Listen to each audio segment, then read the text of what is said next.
T'imagines si en fait le Père Noël favorisait le sexisme, torturait des animaux et transformait notre planète en déchetterie géante?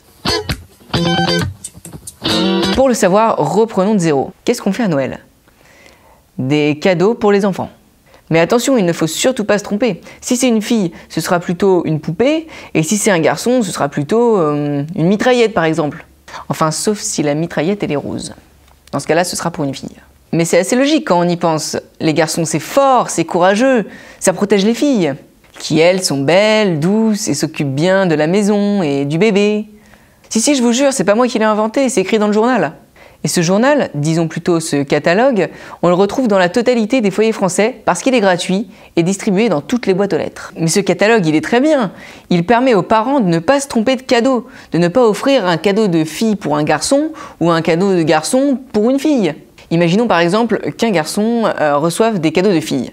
Il serait obligé de jouer à s'occuper du bébé, de la maison, faire le ménage, habiller sa Barbie pour la rendre plus belle pour Ken, ou même peut-être se maquiller. C'est trop nul comme jeu. C'est plus drôle de jouer à construire un vaisseau spatial pour aller dans l'espace. Quoi qu'on en dise, l'avantage des Barbies, c'est que plus tard, les filles auront plus d'expérience, que ce soit pour faire la vaisselle, le ménage, la cuisine, se faire belle pour les garçons, ou même faire du shopping par exemple, vu qu'elles auront fait ça pendant toute leur enfance. Et au final, qui est-ce qu'en profite de tout ça? Bah c'est nous, les garçons. Du coup, grâce au Père Noël, nous serons plus ou moins dispensés de toutes les tâches ménagères et les filles accepteront beaucoup plus facilement de les faire vu qu'elles y seront conditionnées dès leur plus jeune âge. Et revenons un petit peu à notre Barbie. Vous savez, celle qui a une silhouette parfaite, qui représente la beauté féminine. Eh bien, savez-vous que Gaia Slayen, une étudiante au lycée de Lincoln, a reproduit une poupée Barbie grandeur nature. Ça nous donne une taille d'1,81 m, un tour de poitrine de 99 cm, un tour de taille de 45 cm, des hanches de 83 cm et elle chausserait du 35. Voici ce que ça donne. Lors de sa création, Gaia explique, je cite, « Curieusement, j'ai commencé à sentir un penchant pour le retour de la Barbie, mais non plus comme un jouet, mais comme un outil pour révéler l'image corporelle négative qu'elle promeut. Cette poupée est maintenant utilisée dans les collèges lors de la semaine de sensibilisation nationale des troubles de l'alimentation. Mais c'est pas tout. D'après l'IET, les stéréotypes femmes-hommes décourageraient les filles à faire carrière dans les domaines de la technologie et de l'ingénierie. Donc bon, l'égalité des genres, c'est bien mignon, mais dès le plus jeune âge à Noël, on peut lui dire au revoir. Voilà pour le sexisme, continuons avec la pollution planétaire. Quand on y pense, ces jouets, ils sont faits à partir de quoi? On va regarder dans le catalogue. Du plastique, encore du plastique et encore du plastique. Principalement du plastique produit à base de pétrole. Ce même plastique qui va très rapidement se retrouver dans nos océans pour former ce qu'on appelle le 7e continent. Et il va ensuite se dissoudre en microparticules pour le plus grand plaisir des animaux marins. Tenez, par exemple, le 2 juin 2018, une baleine meurt après avoir absorbé des éléments en plastique, dont 80 sacs plastiques. Et vous avez peut-être déjà vu sur internet ces images où on voit un cadavre d'oiseau marin dans lequel on peut retrouver des morceaux de plastique qui sont probablement responsables de leur mort. Donc voilà pour les déchets plastiques dans l'océan. Si vous voulez en savoir davantage, n'hésitez pas à regarder la chronique du professeur Feuillage numéro 4. Et pour aller plus loin, il y a même un cache investigation et un documentaire Arte à ce sujet. Tout ça disponible en description de la vidéo. Mais pour les autres cadeaux, comment ça se passe?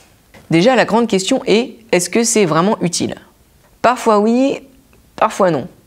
C'est vrai quoi, qui n'a pas déjà eu ce cadeau de Noël dont tu n'as tellement pas besoin que tu ne sais même pas dans quelle poubelle le jeter? Et il y a aussi celui qui remplacera quelque chose que tu as déjà, qui fonctionnait très bien, mais c'est quand même mieux de l'avoir neuf et avec la nouvelle puce A12, toujours plus rapide et plus puissante que la puce A11, toujours plus rapide et plus puissante que la puce A10, toujours plus rapide et plus puissante que la... Oui, enfin c'est bon, on a compris. Mais comment faire toujours plus puissant, plus rapide?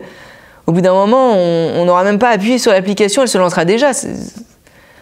À moins que les téléphones soient rapides quand on les achète, et plus le temps passe, plus ils ralentissent. Comme ça, on te vend un téléphone plus rapide parce que tu te rends compte que le tien est trop lent.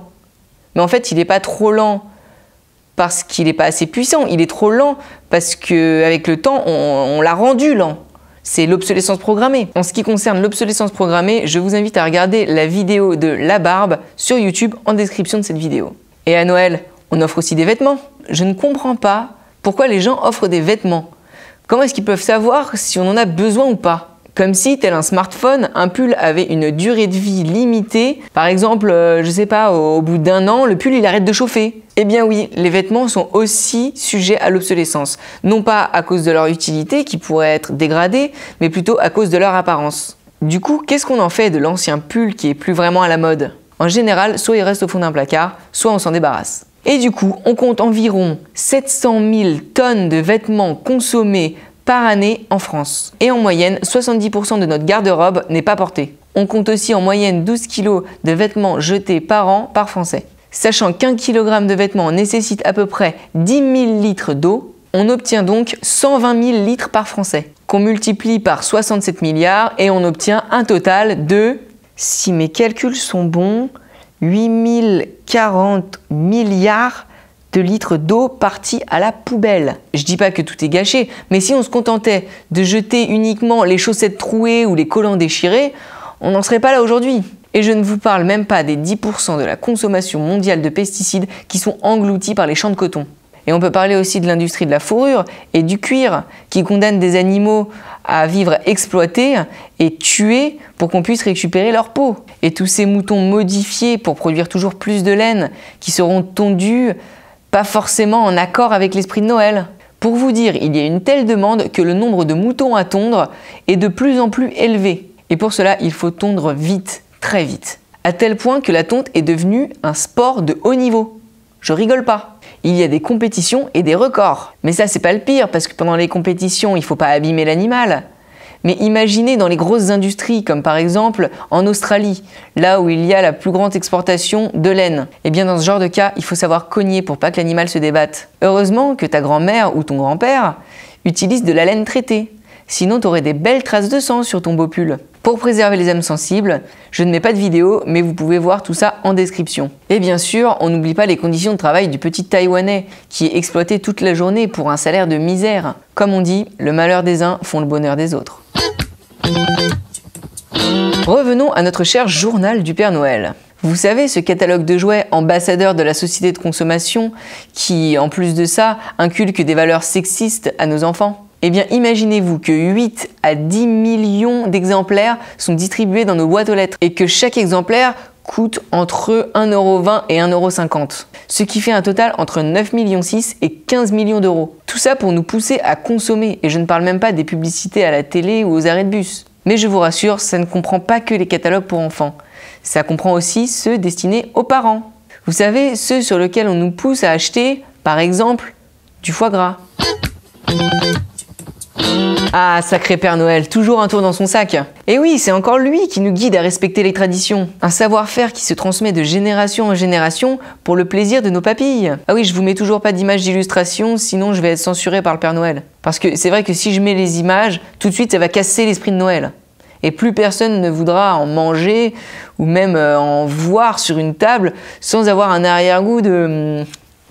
Vous savez, de cruauté, d'injustice, de souffrance. C'est tout ce qu'on n'a pas envie de voir à Noël. Ah non, je dis pas du tout ça pour vous inciter à ne pas en consommer, hein. Et puis si vous en achetez pas, c'est tout un savoir-faire qui se perd. Vous vous rendez compte du désastre culturel? Donc, achetez du foie gras, mais pas n'importe lequel. Il faut que ce soit du foie gras qui respecte l'animal. D'ailleurs, pour vous aider, il existe un label qui s'appelle Well Christmas. Ce label vous garantit que les oies sont gavées par-dessus un fond de musique de Noël. De plus, dans les abattoirs sont installées des guirlandes lumineuses et des boules de Noël afin que les oies, elles aussi, puissent profiter de l'esprit de Noël. Alors, pour résumer, qu'est-ce que c'est que la magie de Noël aujourd'hui? Avoir dans tous les foyers un catalogue qui formate les enfants à accepter et à adhérer à des idées sexistes sans même qu'ils s'en rendent compte. Ça les conditionne aussi à exiger des cadeaux neufs et en plastique, ce même plastique qui se retrouvera très certainement dans le ventre d'un saumon sauvage, découpé en tranches et servi pour le Noël prochain. La magie de Noël aujourd'hui incite les parents à cuisiner des produits animaux en masse et en particulier du foie gras, qui je le rappelle est un foie malade obtenu en torturant des oies. C'est aussi faire des cadeaux neufs à la famille et aux amis, pour la plupart inutiles. Et ces mêmes cadeaux responsables d'un écocide planétaire, tout en exploitant et tuant les animaux les plus faibles, humains compris. Et tout ça multiplié par le nombre de personnes qui y participent. Ça fait beaucoup de monde.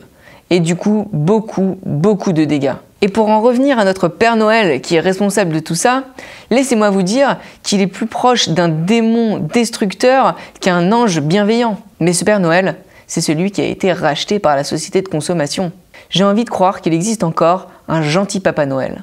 Celui qui permet de rassembler les gens et leur offrir un moment de partage, de convivialité et d'amour, sans pour autant porter atteinte à la planète et à tous les êtres vivants qui la peuplent.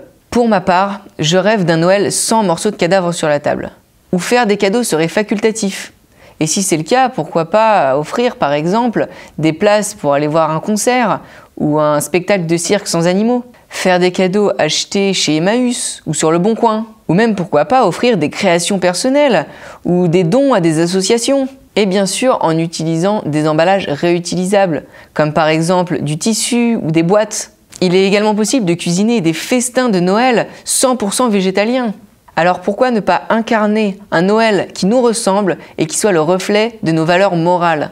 Merci beaucoup à toutes et à tous d'avoir regardé cette vidéo, j'espère qu'elle vous a plu et n'hésitez pas à regarder en description de la vidéo les sources pour en savoir davantage sur tout ce que je vous ai raconté. Et je vous souhaite à toutes et à tous un joyeux Noël.